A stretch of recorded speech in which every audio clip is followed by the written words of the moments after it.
یہاں تو پڑوسن آ کے کوئی بات بتا دیتی ہے خاوند کے بارے میں تو کئی مہینے جھگڑا جاری رہتا ہے. پڑوسن محلے دار. شیطان نے آ کے بتایا لفظ کیا ہے؟ کہا حضرات تمہیں پتا ہے کہاں جا رہے ہیں؟ کہا دوست کی دعوت میں. تو کہنے لگے دوست کون ہے؟ رب کریم. اور ابراہیم کا خیال ہے کہ اس رب نے مجھے حکم دیا ہے کہ میں ذبح کروں. تو حضرت حاجرہ کہنے لگی کبھی باپ بھی بیٹا ذبح کرتے ہیں؟ شیطان کہنے لگا ان کا خیال ہے کہ ان کے رب نے حکم دیا ہے. جناب حاجرہ فرمانے لگی اگر رب نے حکم دیا تو پھر تو مجھے شیطان لگتا ہے، تو مجھے شیطان لگتا ہے. کا کیا مطلب؟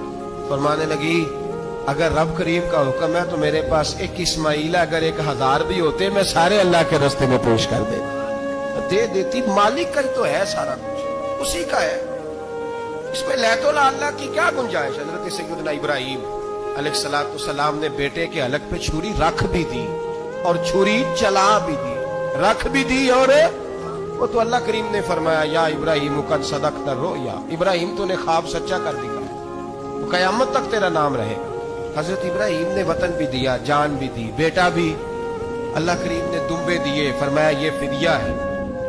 اب یہ قربانی قیامت تک حضرت ابراہیم کے طریقے کے مطابق جاری ہے. حضرت ابراہیم بہت بڑے مہمان نواز تھے، بہت بڑے. آپ جب مصر میں قیام تھا تو بڑے بڑے لمبے چوڑے لنگر پکتے تھے، لوگ آیا جایا کرتے تھے، بڑا تفصیل کے ساتھ کھانا ہوتا تھا. مہمان نوازی آپ کی خاص صفت مبارکہ ہے. ہمارے ہاں بھی مہمان نوازی ہوتی ہے امیروں کی، بلکہ اب تو مہمان نوازی اس طرح کی ہے کہ کل تیری میرے پاس دعوت ہے اور پرسوں میری تیرے پاس ہے. وہی امیروں میں وہ چکر رہتا ہے، پارٹیاں دوست ایک دوسرے کو ڈالتے ہیں، تیری طرف پارٹی تیری طرف. اور اسی انداز میں اب یہ عید آئے گی نا، ٹکا پارٹیاں ہوں گی جگہ جگہ. اور لوگ سوال پوچھنے لگے ابھی سے، کہتے ہیں قربانی کا کتنا گوشت گھر رکھنا جائز ہے؟ قربانی کا کتنا گوشت گھر رکھنا جائز ہے؟ سارا ہی جی ہاں. اس لیے فریزر لے لے، فریج سے نہیں کام چلے گا. سارا ہی جائز گھر رکھنا، سارا ہی جائز ہے، رکھ لے. اور خدا کے بندے قربانی وہ بندہ دیتا ہے جو سارا سال ہی گوشت کھاتا ہے. صحیح کہہ رہا ہوں؟ قربانی صاحب نصاب صاحب استطاعت بندہ دیتا ہے نا، تو وہ سارا سال ہی گوشت سارا گھر میں رکھنا بھی جائز ہے، لیکن سارا دے دینا بھی. تو جو آ رہی ہے اس پہ کیوں توجہ کرتے ہو؟ جو دوسرا جائز ہے اس پہ کیوں نہیں عمل کرتے؟ سارا تقسیم کر دیں، بات ختم ہوئی. یقین کریں محرم میں جا کے دوست ٹیلی فون کر کے سوال پوچھتے ہیں، کہتے ہیں صاحب سنا ہے قربانی کا گوشت محرم میں کھانا جائز نہیں. میں کہ نہیں، ربیع الاول بھی جائز جی، رجب رمضان تک کھاؤ، کوئی بندہ نہیں منع کرتا. اس لیے کہ کسی کو دینا تو پسند ہی نہیں. یا پھر اس میں سے جو خاص چیزیں ہیں وہ اپنی فریج میں اور باقی جو ہے وہ دوسروں کے لیے. یہ کیا طریقہ ہے ہمارا؟ اور اسی پہ عمل ہے. اللہ تبارک و تعالی ہمیں سمجھنے کی توفیق عطا فرمائے. یہ قربانی حضرت ابراہیم کا طریقہ ہے.